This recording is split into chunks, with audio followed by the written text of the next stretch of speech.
అందరికీ నమస్కారం. ఈరోజు కథ శీతల సమీరం, రచన డబుర ధనలక్ష్మి గారు. ఇంకా స్టోరీలోకి వెళ్ళిపోదామా? వసంత, నేను చేస్తాను, నువ్వు పక్కకు తప్పుకో అమ్మా అంటూ వంటగదిలో వణికే చేతులతో వేగిన పూరీలను చిల్లుల గరిటెతో నూనెలో నుండి పక్కకు తీయబోయింది సుగుణమ్మ. వద్దత్తమ్మా, మీరు స్టవ్ దగ్గరకు రాకండి, అసలే వేడి నూనె, పొరపాటున మీద ఒలికితే అమ్మో ఇంకేమైనా ఉందా? నేను ఒక్కదాన్నే చెయ్యగలను. ప్రస్తుతానికి మీరు మామయ్య ఇద్దరూ కలిసి కూర్చొని టిఫిన్ తినండి, మరలా బీపీ టాబ్లెట్లు వేసుకోవాలి అంటూ పూరి వెజిటేబుల్ కూర్మా వేసి 2 ప్లేట్లను అత్తగారు వద్దంటున్నా వినకుండా చేతికి అందించింది వసంత. సుగుణమ్మ తన భర్త వాసుదేవ్తో కలిసి టిఫిన్ తిని టాబ్లెట్లు వేసుకుని వసంత వద్దని వారేస్తున్నా ఇంటి పనులకు సాయంగా వెళ్ళింది. మధ్యాహ్నపు వంటకు కూరగాయలు శుభ్రం చేసి చాకుతో కూరకు సరిపడా కట్ చేస్తూ కూర్చుంది సుగుణమ్మ.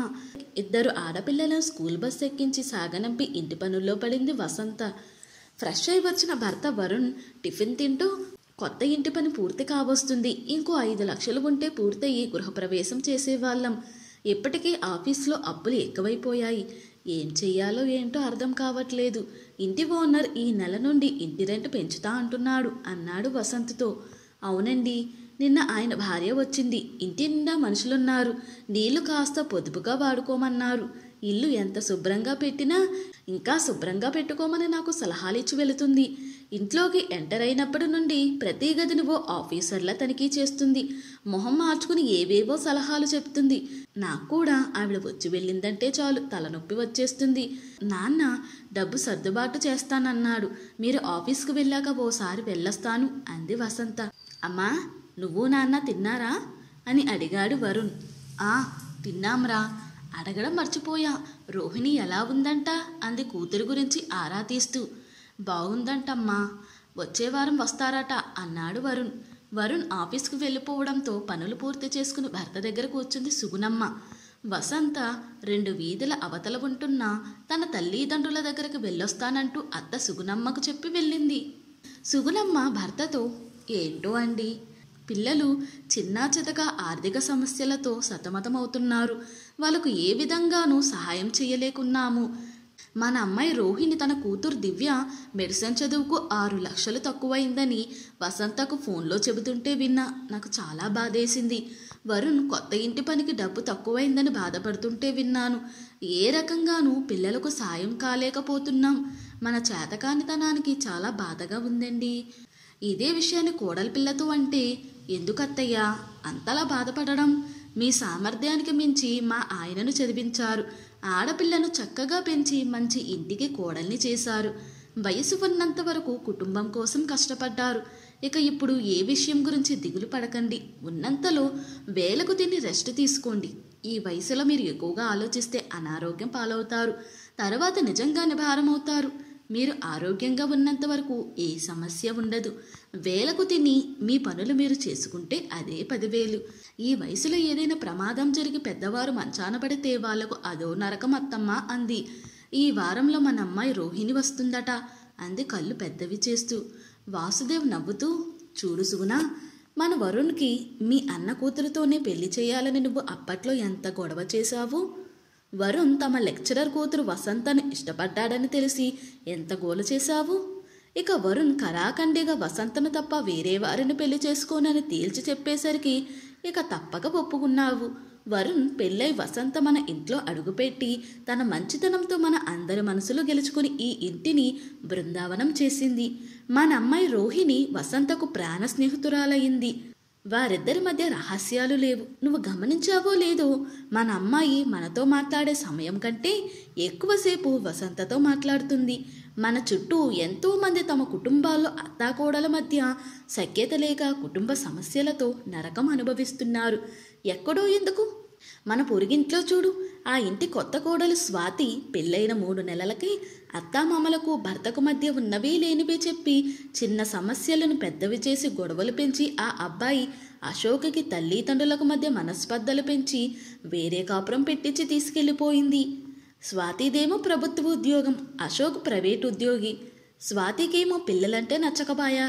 అశోక్ బలవంతంతో ఒక కొడుకును ఎలాగోలా కన్నది. ఇప్పుడు ఆ కొడుకు పూర్తి బాధ్యత కూడా అశోక్ చూసుకుంటున్నాడు. అత్తామామల నీడ కూడా పడదు. పైగా వాళ్ళ మీద ఉన్నవి లేనివి అందరికీ చెప్పి చులకన చేస్తుంది. ఇప్పుడు అశోక్ కూడా బాగానే సంపాదిస్తున్నాడు. కానీ పిల్లికి బిచ్చమేయని రకం. ఆ వృద్ధుల బాధ చెప్పనలివి కాదు. ఇప్పుడు ఆ వృద్ధుల సమస్యలు తీర్చేవారు లేక ఎంత నలిగిపోతున్నారు. పైగా మన వసంత అప్పుడప్పుడు అన్నం కూరలు ఇచ్చి వస్తుంది అన్నాడు వాసుదేవ్. వసంత తల్లి పరిమళ, వసంత, నాన్న రిటైర్మెంట్ డబ్బు వచ్చింది కదా, మొత్తం వృధా చేయకు. నీ బ్యాంక్ అకౌంట్లోనే ఉండని, ఖర్చు పెట్టకు. అవసరానికి పనికి వస్తుంది. అసలే ఆడపిల్లలు, బోలెడు ఖర్చులుంటాయి అంది. వసంత, అమ్మా, ఎందుకు ఇలా మాట్లాడుతున్నావు? డబ్బు వస్తే మారిపోవాలా? నాకు ఈ డబ్బు రావడం మంచిదే, కానీ ఈ డబ్బు కోసం విలువైన బంధాలను పోగొట్టుకోను. రెక్కలు ముక్కలు చేసుకుని నా కోసం, నా పిల్లల కోసం కష్టపడే నా భర్త నాకు ముఖ్యం. ఆయన కొత్త ఇల్లు పూర్తవ్వక దిగులుగా ఉన్నాడు. ఇప్పుడు నా దగ్గర డబ్బు ఉన్నా దానికి పై హక్కు మాత్రం నాతో పాటు నా భర్తకు కూడా ఉంటుంది. ఇప్పుడు ఆ ఇల్లు పూర్తయితే ఆ కొత్త ఇంట్లో ఉండేది నేను, నా పిల్లలేగా. ఆయన కష్టంతో మేమందరం సుఖంగా బ్రతుకుతున్నాం. ఇక మా అత్తామామలంటావా? నువ్వు నాన్న ఎలాగో వాళ్ళు కూడా అంతే. పెళ్ళైన కొత్తలో బలవంతంగా వేరు కాపురం పెట్టించా. దూరంగా వెళ్ళాం, ప్రైవసీ ఉండాలని. జరిగిందేమిటి? పెళ్ళైన 5 నెలలకు నేను 3వ నెలల గర్భవతిని. ఓవైపు వేవిల్లు, ఏం తినబుద్దయ్యేది కాదు. నాన్నకు ఆరోగ్యం బాలేక నువ్వు రాకపోతివి. 4 ఏళ్ళు చెన్నైలో ఉండిపోతివి. నేనేమో వంటలు రాక హోటల్ ఫుడ్ తినలేక ఎంతో ఇబ్బంది పడ్డాను. పాపం మా అత్తామామలు నాకు 5వ నెలలో ఉండగానే వచ్చేశారు. చక్కగా నోటికి రుచిగా వండి పెట్టేది మా అత్త. కంటికి రెప్పలా చూసుకుంది. 2 కవల ఆడపిల్లల్ని కన్నాక అనారోగ్యం పాలు కాకుండా బాగా చూసుకుంది. తర్వాత అనారోగ్యం వల్ల నాకు గర్భసంచి తొలగించారు. వారసుడిని ఇవ్వలేకపోయానని బాధపడితే 2 బంగారం లాంటి మహాలక్ష్మిలకు తల్లివైనావు. ఇదే మహాభాగ్యం. మాకేం అలాంటి కోరికలు లేవమ్మా. నువ్వు అలాంటి ఆలోచనలే మనసులో పెట్టుకోకమ్మా అంటూ మా మామయ్య చెప్పడం, ఇంకా ఆ విషయం ఇప్పుడే జరిగినట్లు కళ్ళ ముందు కనిపిస్తుందమ్మా. ఇక మా ఆడపడుచు రోహిణి నాకు తోబట్టువులు లేని లోటును తీర్చిందమ్మా. తన స్నేహం, మంచితనం ఎంతని చెప్పను. నిజంగా తను నా బెస్ట్ ఫ్రెండ్. అలాంటి మంచి మనసున్న మనుషుల ముందు ఈ డబ్బు నాకు విలువ లేనిదమ్మా అంది వసంత. ఆ వారం చివర్లో రోహిణి వచ్చింది. ఆ రోజు వసంత పాయసం, వడలు, పులిహార చేసింది. ఆ రోజు రాత్రి మేడపై పరుపులు పరిచి అందరూ పండు వెన్నెల్లో పడుకుని కబుర్లు చెప్పుకున్నారు. మరునాటి ఉదయం రోహిణికి వసంత 6 లక్షలు అందించింది. వదిన, దివ్య చదువుకు కాస్త డబ్బు సర్దగలిగాము. నాన్న రిటైర్మెంట్ డబ్బుల్లో నా వాటాకు వచ్చిన డబ్బును నిన్ననే ఇచ్చారు అంది. రోహిణి, థ్యాంక్స్ వసంత. ఓ 4 ఏళ్ల తర్వాత వీలు చూసుకుని నీ డబ్బు వడ్డీతో సహా ఇచ్చేస్తాను అంది నవ్వుతూ. వసంత, నువ్వు మరేను వదినా, వడ్డీ మాకెందుకు? ఈ డబ్బు కేవలం చేతి బదులు అంతే. నాన్న స్వార్జితం, నాన్న కష్టానికి గుర్తు. ఏదైనా మంచి పనికి ఉపయోగిస్తే బాగుంటుందని అనుకున్నాను. ఇదిగో ఇప్పుడు ఇంటి పనికి కొంత డబ్బు మీ తమ్ముడికిచ్చాను. నీకు కొంత డబ్బు ఇస్తున్నాను అంది. రోహిణి తల్లిదండ్రుల గదిలోకి వెళ్ళింది. అమ్మా, నాన్న వెళ్ళొస్తాను అంటూ కాళ్ళు మొక్కి తల్లిదండ్రుల ఆశీర్వాదాలు తీసుకుంది. తల్లి వారిస్తున్నా వినకుండా తల్లి చేతిలో కొంత డబ్బును ఉంచింది రోహిణి. ఎందుకమ్మా, మాకేమైనా అవసరమైతే నీ తమ్ముడు చూసుకుంటాడుగా, మరలా ఈ డబ్బెందుకు అంది. రోహిణి, పాపం తమ్ముడే అన్ని బాధ్యతలు మోస్తున్నాడు. కాస్తైనా నా బాధ్యత కూడా పంచుకోని అమ్మా. కొడుకే తల్లిదండ్రులను పోషించాలని రూల్ ఎవరు పెట్టారో కానీ ఆ కొడుకులు ఇటు భార్యకు చెప్పుకోలేక అటు తల్లిదండ్రులను సరిగా చూసుకోలేక నలిగిపోతున్నారమ్మా. ఏం, కొడుకును మాత్రమే నవమాసాలు మోసుకని కష్టపడి పెంచి పెద్ద చేస్తారా అమ్మా? కూతురును కూడా సమానంగానే ప్రేమగా పెంచుతారు కదమ్మా. ఆడపిల్ల కూడా తల్లిదండ్రుల బాధ్యత పంచుకోవాలి. లేకపోతే కోడలు సరిగ్గా పట్టించుకోక కూతుళ్లకు తమ తల్లిదండ్రుల కష్టనష్టాలు చూడలేక పెద్దవాళ్ళు అనాథలుగా ఆశ్రమాల్లో ఉండాల్సి వస్తుందమ్మా. బంధాలంటే ప్రేమతో అల్లుకున్న పొదరిల్లు అనే నిజం తెలిసిన వ్యక్తులున్న ఇల్లు ఎప్పటికీ నందనవనమే. వసంతకు బంధాల విలువ తెలుసమ్మా.